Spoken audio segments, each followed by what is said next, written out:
Good morning बच्चों, कैसे हैं आप लोग। आई होप आप लोग बहुत अच्छे होंगे, स्वस्थ होंगे, अपने घर पे सुरक्षित होंगे। तो इसके पहले मैंने एक वीडियो बनाया था डायरेक्ट और इनडायरेक्ट का पार्ट 1 वीडियो। इसके बाद मैं आपके लिए लेकर आया हूं पार्ट 2 वीडियो डायरेक्ट और इनडायरेक्ट नरेशन का। उसमें मैंने आपको एक रूल बताया था कि जब आपका रिपोर्टिंग वर्ब प्रेजेंट या फ्यूचर टेंस में हो। अब मैं आपको बताने वाला हूं कि जब रिपोर्टिंग वर्ब आपका पास्ट टेंस में हो तो उस अवस्था में क्या कंडीशंस होते हैं, कैसे आप चेंजिंग करते हो, इन सारी चीजों के बारे में जानते हैं। तो आइए रूल को हम बहुत अच्छे से समझते हैं और देखते हैं। तो आइए बच्चों देखते हैं कि क्या वो रूल्स होते हैं, किस कंडीशन पे किस टेंस की चेंजिंग किस टेंस में करते हैं, इन सारी चीजों को देखते हैं। तो देखिए रूल कह रहा है क्या कि यदि रिपोर्टिंग वर्ब आपका पास्ट टेंस में हो तो रिपोर्टिंग वर्ब अगर पास्ट टेंस में हो, मैंने आपको रिपोर्टिंग वर्ब और रिपोर्टेड स्पीच के बारे में बताया था कि किसे कहता है रिपोर्टिंग वर्ब और किसे कहता है रिपोर्टेड स्पीच। आई होप आप लोग जान रहे होंगे। अगर आप लोगों ने अभी तक मेरी पहली वीडियो नहीं देखी है तो उसका लिंक मैंने डिस्क्रिप्शन बॉक्स में दे रखा है, आप उस लिंक को ओपन कीजिए और पार्ट 1 वीडियो बहुत अच्छे से पढ़िए तो आपको पार्ट 2 वीडियो बहुत अच्छे से समझ में आएगा। तो देखिए अगर रिपोर्टिंग वर्ब आपका पास्ट टेंस में हो तो रिपोर्टेड स्पीच के टेंस में परिवर्तन होता है। अगर रिपोर्टेड स्पीच का जो टेंस है वो प्रेजेंट टेंस में है। प्रेजेंट टेंस में आप लोग जानते हो कि 4 भाग होता है, इंडेफिनिट, कॉन्टिन्यूअस, परफेक्ट और परफेक्ट कॉन्टिन्यूअस। आप सभी लोग जानते हो, टेंस आप लोग ने पढ़ा होगा। तो अगर प्रेजेंट टेंस में है तो वो सारा चेंज हो जाता है किसमें, पास्ट टेंस में। दूसरा क्या होता है, यदि आपका reported speech past indefinite tense में, किसमें बच्चों, पास्ट इंडेफिनिट टेंस में है तो उसकी चेंजिंग हो जाती है पास्ट परफेक्ट टेंस में। और तीसरी चेंजिंग क्या है कि यदि आपका रिपोर्टेड स्पीच का जो टेंस है वो अगर आपका पास्ट कॉन्टिन्यूअस टेंस में है तो उसकी चेंजिंग हो जाएगी पास्ट परफेक्ट कॉन्टिन्यूअस में। इसके बाद बच्चों आपको ध्यान ये देना है कि पास्ट परफेक्ट टेंस और पास्ट परफेक्ट कॉन्टिन्यूअस टेंस, इस दोनों टेंस की चेंजिंग नहीं होती है। अगर आपका reported speech past perfect tense में है या पास्ट परफेक्ट कॉन्टिन्यूअस टेंस में भी है तो उसकी कोई चेंजिंग नहीं होगी, उसको हम ज्यों का त्यों लिख देंगे उसी टेंस में। आगे बढ़ते हैं। अगला रूल देखिए दिया गया है कि फ्यूचर टेंस। फ्यूचर टेंस में आप सभी लोग जानते हो कि चाहे वो इंडेफिनिट हो फ्यूचर का, चाहे कंटिन्यूअस हो, चाहे परफेक्ट हो या परफेक्ट कंटिन्यूअस हो, सब में बिल और शैल का उपयोग होता है। बिल और शैल का हम प्रयोग करते हैं। तो अगर आपका रिपोर्टेड स्पीच में बिल या शैल प्रयोग किया गया है तो उसकी चेंजिंग हम उड या शुड में कर देंगे। अब इसमें जहां पे विल लगना होगा वहां उसकी जगह पे हम उड का प्रयोग कर देंगे और जहां पे आपका शैल लगना होगा उसकी जगह पे हम शुड का प्रयोग करेंगे। कब, जब आपका रिपोर्टेड स्पीच में दिया गया हो क्या, विल या शैल अर्थात फ्यूचर टेंस में हो। तो ये चेंजिंग होती है। आइए कुछ और रूल्स जान लेते हैं। आइए कुछ और कॉलम में दिए गए हैं।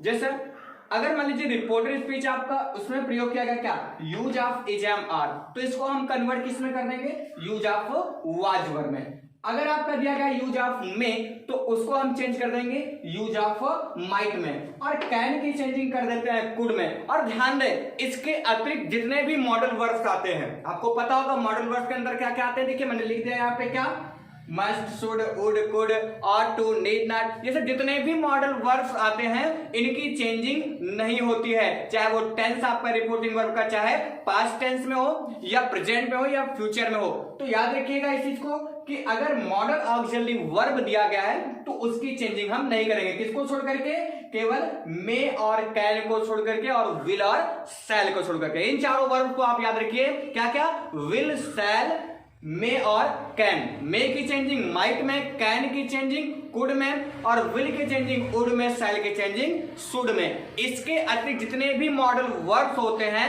इनडायरेक्ट बनाते समय उनकी चेंजिंग हम करते नहीं है। इस चीज को आप याद रखिएगा। तो ये सारे थे आपके रूल्स जो मैंने आपको लिख दिया है। आप लोग भी इनको अपने कॉपी में नोट कर लीजिए और इनको कंठस्थ कर लीजिए, याद कर लीजिए, जिससे आप लोग कभी भूले ना इस चीज को। अब आइए आगे बढ़ते हैं। तो बच्चों ये कुछ चेंजिंग थी जो मैंने आपको बताया। इसके अतिरिक्त एक चेंजिंग और होती है, आप याद रखिए, जैसे कुछ वर्ड्स की चेंजिंग होती है। जब आपका रिपोर्टिंग वर्ब आपका पास्ट टेंस में हो तो वर्ड्स की भी चेंजिंग होती है। जैसे मैं आपको, जैसे अगर दिस दिया गया है स्पीच में तो उसकी चेंजिंग हो जाती है डैट में। एस्टरडे दिया गया तो द प्रीवियस डे हो जाता है, टुडे दिया गया है तो डैट डे हो जाता है। तो इस तरह से और भी चेंजिंग होती है। समय के अभाव के कारण मैं उन चीज को नहीं लिख पा रहा हूं व्हाइट बोर्ड में, उसका मैं पूरा का पूरा पीडीएफ फाइल मैं डिस्क्रिप्शन लिंक में दे दूंगा, आप लोग वहां पे जाकर के उसको देख लीजिएगा, पढ़ लीजिएगा कि क्या वर्ड्स की क्या चेंजिंग होती है। तो आइए अब कुछ एग्जांपल्स दिए गए हैं, एग्जांपल्स के माध्यम से हम समझते हैं कि जब आपका रिपोर्टिंग वर्ब पास्ट टेंस में हो तो किस तरह से हम इनडायरेक्ट बनाते हैं। तो पहला आपका दिया गया है कि he said to me I have completed the work. क्या दिया गया, मैं फिर से पढ़ देता हूं। He said to me, I have completed the work। अब आपको देखना है, मैंने बताया था कि इनडायरेक्ट बनाते समय सबसे पहले क्या देखते हैं कि रिपोर्टिंग वर्ब आपका किस टेंस में है। तो रिपोर्टिंग वर्ब यहां हमने देख रहे हैं कि यहां पे ही सेड दिया गया, अर्थात ही के बाद वर्ब का सेकंड फॉर्म यूज किया गया। कौन से टेंस में बच्चों? जी हाँ, आप बहुत सही पहचाने, ये किसमें आपका पास्ट टेंस में, पास्ट इंडेफिनिट में है। तो याद रखिए जब पास्ट टेंस में हो तो रिपोर्टेड स्पीच के टेंस में परिवर्तन होगा। आइए अब इसकी चेंजिंग करते हैं। मैंने इस चीज आपको बताया था कि सेड की चेंजिंग हम किस में कर देते हैं? टोल्ड में कर देते हैं। कब करते हैं? जब आपका ऑब्जेक्ट दिया गया हो। अगर आपने पहली वीडियो देखी है तो आपको याद होगा ये बात। तो यहां क्या करते हैं? सेड की चेंजिंग किसमें कर देंगे? टोल्ड में। और यहां पे क्या करते हैं बच्चों? टू को हटा देते हैं। आगे ऑब्जेक्ट क्या देगा बच्चों? मी। तो इसको मैंने लगा दिया। अब क्या करते हैं? अफर्मेटिव सेंटेंस रहता है तो मैंने आपको बताया क्या करते हैं? कॉमा हटाते हैं, डैट लगाते हैं। तो कॉमा हटाएंगे और यहाँ पे डैट लगा देंगे। अब क्या ध्यान देना है, यहीं पे बात बनती है। देखिए यहाँ पे आई दिया गया और कौन से पर्सन का है?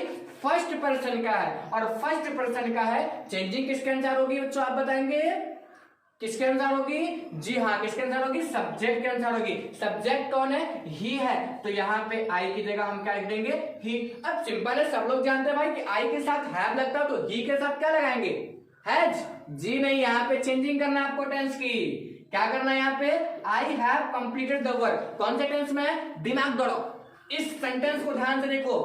क्या दिया गया? ये प्रेजेंट परफेक्ट टेंस में दिया गया। इसको किस में चेंज करेंगे? अभी मैंने पीछे आपको रूल बताया था, जितना भी प्रेजेंट होता है वो किस में चला जाता है? पास्ट में चला जाता है। तो ये प्रेजेंट परफेक्ट है, इसको हम करेंगे पास्ट परफेक्ट में। अब आपको पता ही होगा कि प्रेजेंट में हैज हैव यूज होता है, लेकिन पास्ट परफेक्ट में क्या यूज होता है? हैड यूज होता है। तो ही के साथ यहाँ क्या लगा देंगे बच्चों? हैड। तो ये क्या हो गया? That he had. अब आगे सेंटेंस देखिए, इसमें भी वर्ब का थर्ड फॉर्म ही लगता है, तो इसमें भी हम क्या लगा देंगे? वर्ब का third form, completed the work. तो ये आपका क्या चेंज हो गया?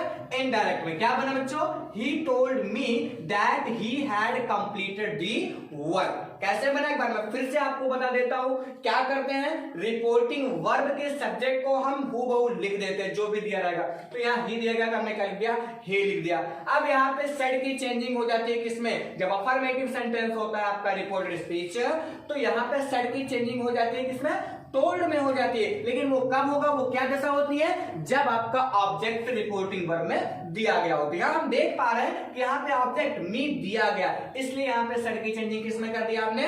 टोल्ड में कर दिया। अब टू को क्या कर देते हैं? हमेशा इस बात का देखिए, ये क्या एक महत्वपूर्ण नियम है, ये सिंपल रूल है, ये सब जगह फॉलो होता है। क्या कि टू को हम हटा देते हैं। तो टू को हटा दिया, यहाँ पे क्या लगा दिया? क्या बचा था? मी बचा था, मी लगा दिए। कॉमा हटाते हैं, डैट लगाते हैं, तो वही हमने किया, कॉमा हटाया और डैट लगाया। अब सब्जेक्ट चेंजिंग की बारी आई। सब्जेक्ट क्या था यहाँ पे? आई। फर्स्ट पर्सन, चेंजिंग सब्जेक्ट अनुसार। सब्जेक्ट ही था तो आई की जगह क्या हो गया बच्चों? ही हो गया। अब इसके बाद देखिए यहाँ पे ये जो टेंस था वो आपका किस में था? प्रेजेंट परफेक्ट में था। चेंजिंग किस में करना था? पास्ट परफेक्ट में करना था। प्रेजेंट परफेक्ट में हैज हैव यूज होता है, पास्ट परफेक्ट में हैड यूज होता है। तो यहां हमने ही के साथ क्या यूज कर दिया? हैड लगा दिया। अब आगे देखिए कंप्लीटेड था तो कंप्लीटेड लिख दिया, द वर्क। ये आपका क्या हो गया? डायरेक्ट से इनडायरेक्ट बन गया। आगे देख लेते हैं next sentence. They said to me you are genius. ध्यान दीजिए क्या दिया गया? They said to me you are genius. यहां देखिए सेड दिया गया, ये भी कौन सा टेंस में भाई? पास्ट टेंस में, अर्थात पास्ट इंडेफिनिट में। तो रिपोर्टेड स्पीच के टेंस में परिवर्तन होगा। यहां देखिए क्या करेंगे? दे होगा सब्जेक्ट लिख दिया। अब यहां देखिए सेड की चेंजिंग टोल्ड में होगी कि नहीं बच्चों? जी हाँ होगी। क्यों होगी? क्योंकि यहाँ पे ऑब्जेक्ट दिया गया। ऑब्जेक्ट ना होता तो चेंजिंग हम सेड की ना करते। तो यहाँ पे ऑब्जेक्ट दिया गया था, इस वजह से सेड की चेंजिंग किस में जाएगी बच्चों? टोल्ड में। टू हटाएंगे, आगे मी लगा देंगे। अब कॉमा को हटाएंगे, क्या लगाएंगे बच्चों? क्या सोचना है इसमें? दैट लगाओ, तुरंत दैट लगा दिए। अब देखो यहाँ पे यू दिया गया, कौन से पर्सन का है? यही पे ठहर जाइए। यू कौन से पर्सन का है? फर्स्ट पर्सन का नहीं है। ये कौन से पर्सन का है? सेकंड पर्सन का। बहुत लोग इसको फर्स्ट पर्सन में मान लेते हैं, तो ये गलतियां आप मत कीजिएगा। ये कौन से पर्सन का? आपका सेकंड पर्सन का है। तो सेकंड पर्सन का है, चेंजिंग किसके अनुसार बच्चों? ऑब्जेक्ट के अनुसार। अब यहीं पे बात बनती है, ये आपका यू कौन से फॉर्म में है? सब्जेक्ट के फॉर्म में है। तो जो इसकी चेंजिंग होगी वो भी कौन से फॉर्म में होगी? सब्जेक्ट के फॉर्म में होगी। अब ऑब्जेक्ट के अनुसार चेंजिंग करनी है, यहाँ पे मी है, तो यहाँ डायरेक्टली मी नहीं लिख देंगे। बहुत सारे बच्चे ये गलतियां कर देते हैं, कहते हैं ऑब्जेक्ट के अनुसार चेंजिंग होनी है तो ऑब्जेक्ट मी है, तो यहाँ उठा के ला के रख दिया क्या? मी को रख देते हैं। सरासर गलत कर दे तो सेंटेंस आपका सीधे रॉन्ग हो जाएगा, ऐसा अगर आप करते हो तो इसमें क्या करेंगे? हम मी का सब्जेक्ट लिखेंगे। क्यों? क्योंकि यू हमारा सब्जेक्ट के स्थान पे, तो सब्जेक्ट के स्थान पे सब्जेक्ट ही लिखते हैं। अगर ऑब्जेक्ट हो तो ऑब्जेक्ट के स्थान पर ऑब्जेक्ट लिखेंगे। तो यहां देखिए हमें सब्जेक्ट की चेंजिंग करनी है ना, तो यहाँ पे सब्जेक्ट का फॉर्म लिखेंगे। तो मी का सब्जेक्ट क्या होगा बच्चों? आई हो जाएगा, तो आई लिख दे यहाँ पे। अब यहाँ पे यूज ऑफ इजम आर है, मेरे हिसाब से, आपके हिसाब से भी होगा ना। तो यू आर जीनियस, आर का प्रयोग किया गया था, यूज ऑफ इजम आर है। इसकी चेंजिंग किसमें जाएगी? यूज ऑफ वाज वर में। तो भाई आई के साथ क्या लगाए? वाज लगाए कि वर्ड लगाए? जी हाँ, क्या लगाएंगे? वाज लगाएंगे। तो ये हो गया क्या? Was, I was. अब आगे क्या था? जीनियस, तो हमने क्या लिख दिया यहाँ पे? जीनियस। ये आपका क्या चेंज हो गया? डायरेक्ट से इनडायरेक्ट स्पीच में चेंजिंग हो गई। तीसरा सेंटेंस हम देख लेते हैं। Ram said I can do this. Ram said I can do this. तो राम सेड, आगे देखिए कोई ऑब्जेक्ट है? नहीं है। सेड की चेंजिंग होगी? नहीं होगी। ठीक, तो यहां क्या करेंगे? लिख देंगे राम सेड। अब कॉमा हटाएंगे, क्या लगा देंगे? दैट लगा देंगे। आगे यहाँ पे देखिए सब्जेक्ट क्या है? आई। कौन से पर्सन का? फर्स्ट पर्सन का। चेंजिंग किसके अनुसार होगी? सब्जेक्ट के अनुसार होगी। तो यहाँ राम, राम का प्रोनाउन हम लिख सकते हैं, या तो राम लिख दे या तो प्रोनाउन, लेकिन कहा यह जाता है कि प्रोनाउन लिखना अधिक सुटेबल होता है। तो यहाँ पे राम का प्रोनाउन क्या होता है बच्चों? ही। मैं बता देता हूं प्रोनाउन किसी भी सब्जेक्ट का क्या होता है। जैसे मान लीजिए कोई लड़का है तो उसका प्रोनाउन क्या होगा? ही होगा। कोई लड़की है तो उसका प्रोनाउन क्या होगा? सी होगा। और कोई ग्रुपिंग वर्ड अर्थात कोई सामूहिक नाम है तो उसका जो प्रोनाउन होगा वो दे होगा। तो हमेशा जो हम चेंजिंग करते हैं वो हम प्रोनाउन के रूप में ही चेंजिंग करते हैं। तो राम का प्रोनाउन क्या हो जाएगा? ही। तो यहाँ हमने क्या लगा दिया बच्चों? ही। राम भी लिख सकते हैं, लेकिन सुटेबल क्या है यहाँ पे? ही। अब यहां देखिए कैन का यूज हुआ, तो यूज ऑफ कैन मैंने बताया था किसमें चेंज होगा? यूज ऑफ कैन किसमें होता है? कुड में। तो यहां हो जाएगा क्या? He could. आगे क्या था? डू, तो यहां डू लिख दिया। अब दिस की चेंजिंग हो जाती है, वर्ड चेंजिंग भी होती है। इस चीज का ध्यान रखिएगा, मैंने बताया अभी, मैं डिस्क्रिप्शन बॉक्स में लिख दूंगा सारा कुछ कि क्या वर्ड्स की क्या चेंजिंग होती है। तो यहाँ दिस की चेंजिंग हो जाएगी किसमें बच्चों? दैट में। तो ये बन गया क्या आपका? Ram said that he could do that. तो इस तरह से क्या हमने बताया कि डायरेक्ट स्पीच की चेंजिंग हम इनडायरेक्ट में कैसे करेंगे? कब? जब आपका रिपोर्टिंग वर्ब किस टेंस में हो? पास्ट टेंस में हो। तो ये बहुत ही इजी है अफर्मेटिव सेंटेंस के लिए। मैंने आपको बताया सारे रूल्स। इंट्रोगेटिव के लिए क्या होता है, ठीक, तो इसके बारे में भी मैं आपको बताऊंगा बहुत ही जल्द। तो आइए बच्चों आप जान लेते हैं कुछ और रूल्स। कुछ और रूल जैसे कुछ जगह पे विशेष परिवर्तन होता है, टेंस संबंधी कुछ अपवाद हैं। वो अपवाद क्या है आइए मैं आपको एक एक करके बताता हूं। कुछ विशेष परिवर्तन के अंतर्गत पहला परिवर्तन मैं आपको समझाने वाला हूं यूनिवर्सल ट्रुथ के बारे में। यूनिवर्सल ट्रुथ क्या होता है? जैसे ऐसी कोई बात बोली जाए जो कि सदैव के लिए सत्य हो। जैसे मैं अगर कहूं कि पृथ्वी गोल है तो ये हम भी जानते हैं, आप भी जानते हो, आने वाली पीढ़ियां भी जानती है, जो पहले पूर्वज थे हमारे वो भी जाना। अर्थात ये कई युगों युगों तक ये केवल सत्य ही है, अर्थात ये यूनिवर्सल ट्रुथ है, इसको बदला नहीं जा सकता है। तो ऐसे सेंटेंस, ऐसे भावार्थ जिसको कभी बदला नहीं जा सकता है वो किसके अंतर्गत आते हैं? यूनिवर्सल ट्रुथ के अंतर्गत आते हैं। तो यूनिवर्सल ट्रुथ जो होता है, अगर ये सेंटेंस आपका रिपोर्टेड स्पीच में आता है तो इसकी चेंजिंग नहीं करेंगे, ना तो इसका टेंस बदलेगा ना तो इसका वर्ड बदलेगा। आइए देखते हैं कैसे करते हैं इसको। The teacher said the earth moves around the sun. अर्थात अध्यापक ने कहा the earth moves around the sun, अर्थात पृथ्वी सूर्य के चारों ओर घूमती है। तो इसका मतलब क्या? ये आपका क्या है? यूनिवर्सल ट्रुथ है बच्चों। तो यूनिवर्सल ट्रुथ है तो इसकी चेंजिंग नहीं होगी, डायरेक्टली हम इसको लिख देंगे क्या? The teacher said. सेड मैंने क्यों लगाया? क्योंकि यहां पे क्या देख रहे हैं हम? ऑब्जेक्ट नहीं है। द टीचर सेड दैट लगा देंगे, क्यों? क्योंकि अफर्मेटिव सेंटेंस है। That the earth moves around दी सन। इस तरह से क्या इसकी चेंजिंग हो गई किसमें, इनडायरेक्ट स्पीच में। क्या करते हैं, यूनिवर्सल ट्रुथ हो तो डायरेक्ट लगा करके आपको सेंटेंस डायरेक्टली जोड़ देना, कुछ और करना नहीं। इस चीज को याद रखिएगा बच्चों। एक चीज आप लोग यहां देख पा रहे होंगे, द अर्थ द सन, यहां पे सन के आगे भी द लगा और अर्थ के आगे भी द लगा हुआ। ये द क्यों लगा हुआ, अगर इस चीज के बारे में अगर आपके अंदर जिज्ञासा है, आपके अंदर फैंसी अगर जागृत हो रही है, तो इस चीज को दूर करने के लिए आप मेरे YouTube चैनल पर जाइए और उसमें मैंने एक वीडियो अपलोड की है, article the use and fact. तो आर्टिकल द के बारे में मैंने बहुत सारे फैक्ट बताए हैं कि कहां कहां द यूज होता है, कहां द नहीं यूज होता है। इन सारी चीजों के बारे में मैंने बताया। अगर आप भी जानना चाहते हैं द का यूज, तो आप उस लिंक पर जाइए और देखिए आर्टिकल द के बारे में। अब आइए देख लेते हैं अगला सेंटेंस। अगला क्या होता है, हैप्चुअल फैक्ट। हैप्चुअल फैक्ट क्या होता है, आदत संबंधी, अर्थात ऐसी आदत जो कभी बदली ना जा सके। जैसे आप लोग देखते होंगे कि कभी भी हम गलियों में निकलते हैं, अगर हम अजनबी हैं तो कुत्ते हमारे ऊपर भौंकते हैं, तो कुत्तों के अंदर ये आदत होती है कि वो अजनबियों पर भौंकते हैं। तो ये क्या उनका हैबिट है, अर्थात ये हैप्चुअल फैक्ट है, ये आदत संबंधी तथ्य है, तो इसकी भी चेंजिंग नहीं होगी। इस चीज को याद रखिएगा। तो यहां से दिया गया डॉग्स बार्क एट स्ट्रेंजर, तो ये हैप्चुअल फैक्ट है, तो इसकी चेंजिंग आपकी नहीं होनी है। सेंटेंस को हम चेंज नहीं कर सकते, इसका टेंस परिवर्तन नहीं होगा। आइए बनाते हैं, इसका क्या बनेगा, ही है तो ही लिख दिया। अब यहाँ पे सेट की चेंजिंग किस बनेगी बच्चों, टोल्ड में टू हट जाएगा, आगे क्या दिया गया था, रवि, तो रवि लिख दिए। अब इसके टेंस में परिवर्तन नहीं होगा, यद्यपि ये आपका रिपोर्टिंग और पास्ट टेंस में है, लेकिन फिर भी इसमें परिवर्तन नहीं होगा इसके टेंस में। आगे क्या करेंगे, अफर्मेटिव है, डैट लगा दिया मैंने कंजक्शन। यहां पे आगे क्या था, डॉग्स बार्क एट स्ट्रेंजर, ये सेंटेंस आपका पूरा हो गया। क्या बन गया आपका, he told Ravi that dogs bark at stranger. तो इस तरह से हैप्चुअल फैक्ट को भी हम बदलते नहीं है। अब आइए देख लेते हैं कुछ और फैक्ट। आइए बच्चों देख लेते हैं, दो और फैक्ट होते हैं। तीसरा आपका होता है प्रोवर्ब। प्रोवर्ब क्या होता है, प्रोवर्ब का मतलब होता है कहावत। कहावतें क्या होती हैं, जैसे हम लोग कहते हैं कि honesty is the best policy, love is blind, तो ये सारी क्या है, कहावतें हैं। तो अगर कहावत दिया गया आपका किसमें, रिपोर्टेड स्पीच में अगर कहावतें दी गई हैं, तो उसकी भी चेंजिंग नहीं होती, उसके टेंस में कोई परिवर्तन नहीं करते। यही है क्या आपका टेंस संबंधी अपवाद का नियम है।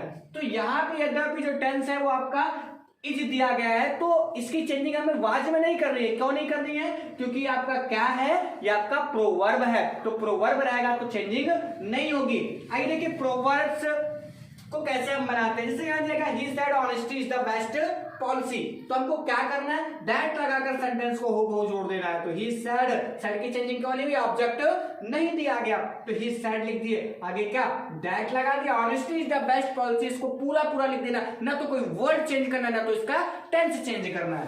तो हमने क्या लिख दिया यहाँ पे पूरा पूरा, क्या honesty is the best policy, तो ये आपका क्या बन गया, इनडायरेक्ट में चेंज हो गया। नेक्स्ट सेंटेंस देख लेते हैं। नेक्स्ट आपका बता रहा है हिस्टोरिकल फैक्ट। हिस्टोरिकल फैक्ट क्या होता है, जैसे हम कहें कि भारत कब आजाद हुआ था, आपको पता होगा, भारत 15 अगस्त 1947 को आजाद हुआ था। तो ये क्या है, ऐतिहासिक घटना के बारे में बताई जा रही है, अर्थात हिस्टोरिकल फैक्ट बता रहा है। तो हिस्टोरिकल फैक्ट के टेंस को भी हम चेंज नहीं करते, इस चीज को याद रखिएगा।